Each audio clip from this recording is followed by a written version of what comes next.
Genesis 31.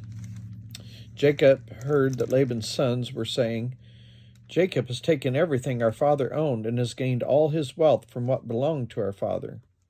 And Jacob noticed that Laban's attitude towards him was not what it had been. Then the Lord said to Jacob, "Go back to the land of your fathers and to your relatives, and I will be with you." So Jacob sent word to Rachel and Leah to come out to the fields where his flocks were. He said to them, "I see that your father's attitude towards me is not what it was before, but the God of my father has been with me. You know that I worked for your father with all my strength, yet your father has cheated me by changing my wages 10 times. However, God has not allowed him to harm me. If he said the speckled ones will be your wages, then all the flocks gave birth to speckled young. And if he said the streaked ones will be your wages, then all the flocks bore streaked young. So God has taken away your father's livestock and has given them to me. In breeding season, I once had a dream in which I looked up and I saw the male goats mating with the flock were streaked, speckled, or spotted. The angel of God said to me in the dream, 'Jacob.' I answered, 'Here I am.' And he said, 'Look up and see that all the male goats mating with the flock are streaked, speckled, or spotted, for I have seen all that Laban has been doing to you.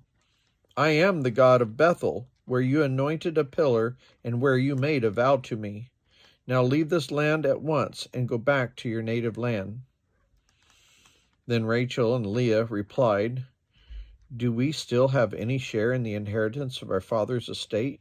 Does he not regard us as foreigners? Not only has he sold us, but he has used up what was paid for us. Surely all the wealth that God took away from our father belongs to us and our children. So do whatever God has told you.' Then Jacob put his children and his wives on camels, and he drove all his livestock ahead of him, along with all the goods he had accumulated in Paddan Aram, to go to his father Isaac in the land of Canaan. When Laban had gone to shear his sheep, Rachel stole her father's household gods. Moreover, Jacob deceived Laban the Aramean by not telling him he was running away. So he fled with all he had, crossed the Euphrates River, and headed for the hill country to Gilead. On the 3rd day, Laban was told that Jacob had fled. Taking his relatives with him, he pursued Jacob for 7 days and caught up with him in the hill country of Gilead. Then God came to Laban the Aramean in a dream at night and said to him, 'Be careful not to say anything to Jacob, either good or bad.'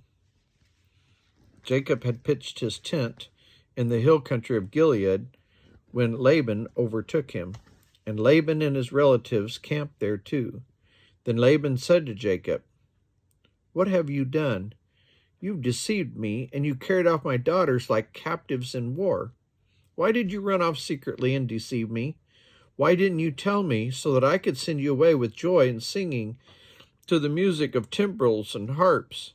You didn't even let me kiss my grandchildren and my granddaughters goodbye, and my daughters goodbye. You have done a foolish thing. I have the power to harm you, but last night the God of your father said to me, "Be careful not to say anything to Jacob, either good or bad." Now you have gone off because you long to return to your father's household. But why did you steal my gods?' Jacob answered Laban, 'I was afraid because I thought you would take your daughters away from me by force. But if you find anyone who has your gods, that person shall not live.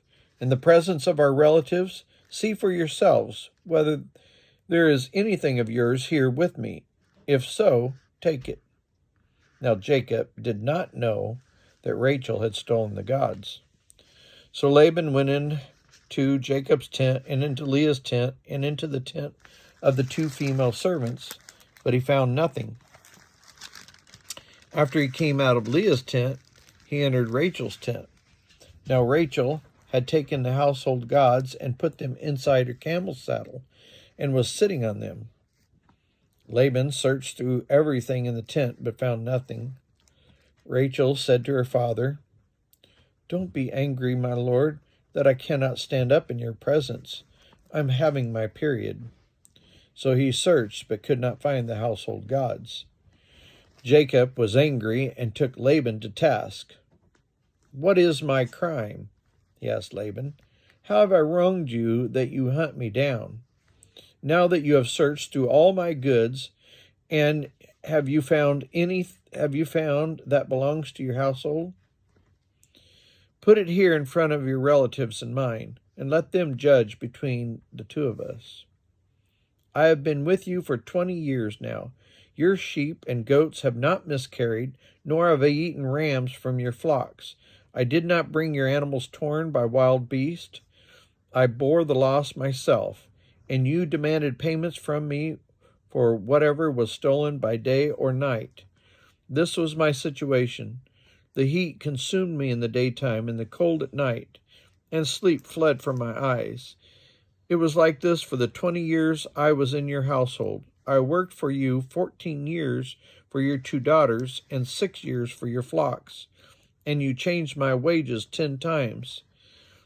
If the God of my father, the God of Abraham, and the fear of Isaac had not been with me, you would surely have sent me away empty-handed.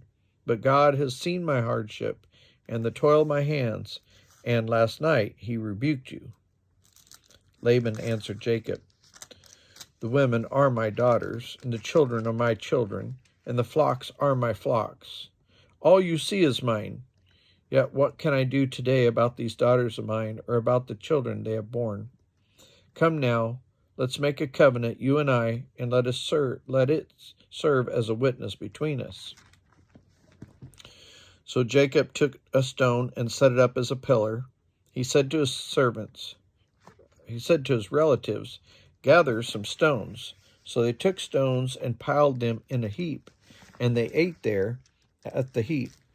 Laban called it Jegar Sahadutha, and Jacob called it Gilead. Laban said, "This heap is a witness between you and me today." That is why it was called Gilead. It was also called Mizpah, because he said, "May the Lord keep watch between you and me, when we are away from each other.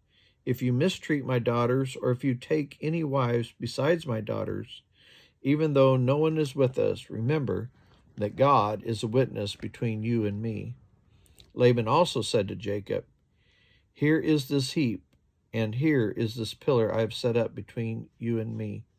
This heap is a witness, and this pillar is a witness, that I will not go past this heap to your side to harm you, and that you will not go past this heap and pillar to my side to harm me. May the God of Abraham and the God of Nahor and the God of their father judge between us." So Jacob took an oath in the name of the fear of his father Isaac. He offered a sacrifice there in the hill country and invited his relatives to a meal. After they had eaten, they spent the night there. Early the next morning, Laban kissed his grandchildren and his daughters and blessed them. Then he left and returned home.